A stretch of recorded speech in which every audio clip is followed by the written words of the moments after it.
not want to return to the insane business hours of the past, with the House discussing legislation in the small hours of the morning. There are other ways to create time if we are imaginative.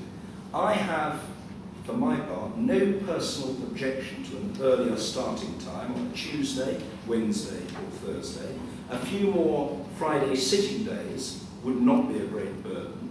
And above all else, by aligning the schedule of the House of Commons more closely with that of the school holidays, pressing on until very nearly the end of July or later, and returning for September sittings, we can put serious amounts of new time aside for considering legislation. Colleagues, when I made this assertion at the Hansard Society lecture last September, I was doubtless considered something of a maverick, worse still, an idealist, and perhaps even eccentric by a number of Westminster insiders. I'm pleased to see that there now seems to be a consensus that more sitting weeks would not only please the public, but be a well-regarded parliamentary resource. Who will be prepared to take some personal and political risks if the chamber is to be revived? It seems to me that there are three essential themes that should shape our approach. The first is that there should be more opportunities for all MPs, but especially for backbenchers, to ask questions of ministers. Ministers do not spend anything like the amount of time in the chamber now that they did in the 1960s and 1970s. There are times when we hold debates on subjects of real national and international significance, but where the numbers in the chamber are plain embarrassing. The public has noticed. In a cruel coincidence, the age of the televising of the House began just as a sharp decline in the attendance in the chamber occurred. This has led to a national notion about MPs, which took root even before the expenses earthquake took place, that one, the only time that they all seem to turn up is for the zoo noises of Prime Minister's questions when they behave appallingly towards each other, and two, the rest of the time there is almost no one there.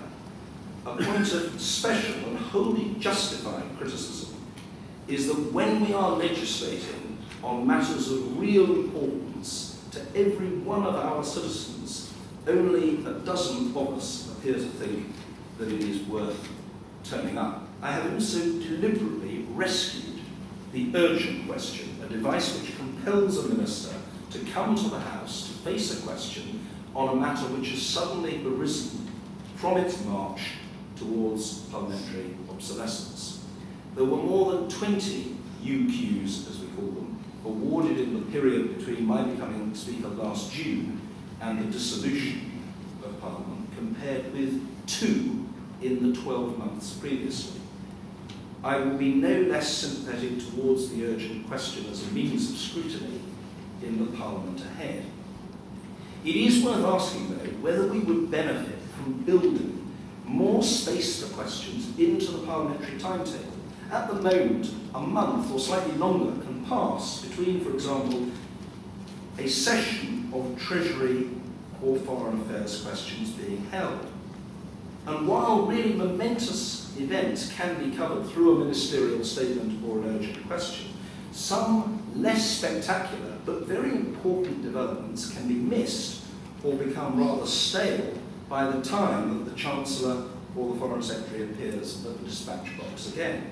If we were to extend the time available for questions each day to 80 or 90 minutes, that would enable questions to 2 major departments to be heard, rather than to merely one department as at present.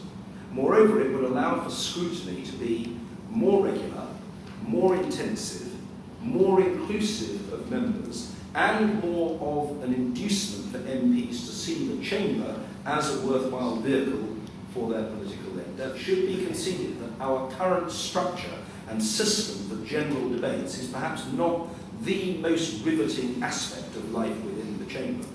Put squarely, we have too many general debates which are indeed extremely general and rather lengthy, but not much of debate, and too few short, sharp and snappy exchanges on subjects which are immediately relevant in the minds of MPs as concerned citizens, as well as parliamentarians, and of interest to the electorate at large.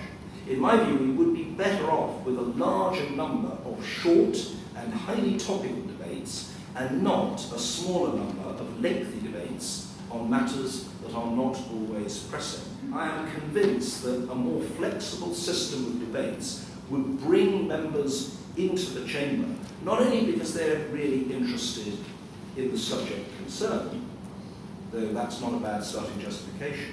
The media, in addition, would have little option but to report such exchanges, and the public would become engaged too. Another possibility would be to provide regular space in our timetable for a debate to occur on a subject selected from a shortlist determined by public petitions. There are, I freely admit, some dangers in this idea, but once again, colleagues, why be allergic to experimentation? The final theme I want to promote is the resurrection of the private members' bill as part of the parliamentary process. The opportunities for the individual backbench MP to act as a legislator in his or her own right are too limited. The time available for this has diminished to the point at which the sensible course for a member who finds him or herself a lucky winner in the ballot is to see if a department has some handout legislation which it would not mind seeing enacted by this route.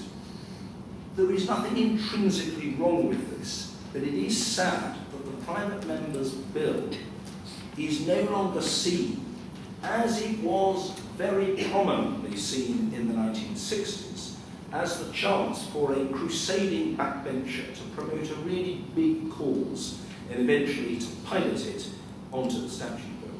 I would like to see more time offered for private members' bills. I'm certainly open to asking whether Friday is the only or the right day for them, and I want to see more resources provided to those who want to champion that legislation.